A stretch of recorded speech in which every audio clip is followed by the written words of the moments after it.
जी तो ये चाबियाँ जी, ये 700 की जोड़ा है, ये 600 का जोड़ा है। ये देख लें हैंडमेड है, इनको बड़े हाथों से ये शापर है मेरे ख्याल में ऊपर कलरफुल सा लगाया हुआ है। उसके अलावा ये देख लें बहुत लेते हैं, ये भी चाबी है, इसको आप डेकोरेशन के तौर पर दीवार पे भी लगा सकते हैं और ये बहुत प्यारी लगेगी।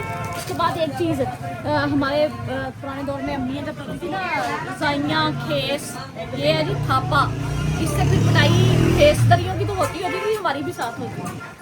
उसके बाद ये हॉट पॉट है, ये देखिए ये हैंडमेड लकड़ी की चीज़ें हैं जी, ये आप ज्वेलरी बॉक्स कह लें। उसके बाद ऊपर ट्रे आ जाती है, फिर चुन्नी स्टैंड आ गया है इस तरह।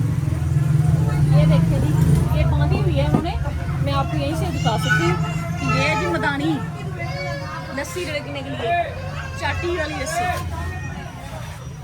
सही, ये देखिए आप क्या खूबसूरत चीज़ है, इसको पेंट किया गया है लेकिन साथ में नक्शो निगार इसको देख लें, मिरर वर्क इस पर हुआ है और बहुत खूबसूरत चीज़ है। एक ये नीचे देखें, ये जी कोई किसी किस्म का कुब्जा शिब्जा नहीं है, ये कूलर है, इसको बकायदा टूटी लगी हुई है साइड पे और ये वजनी है काफ़ी, वरना मैं आपको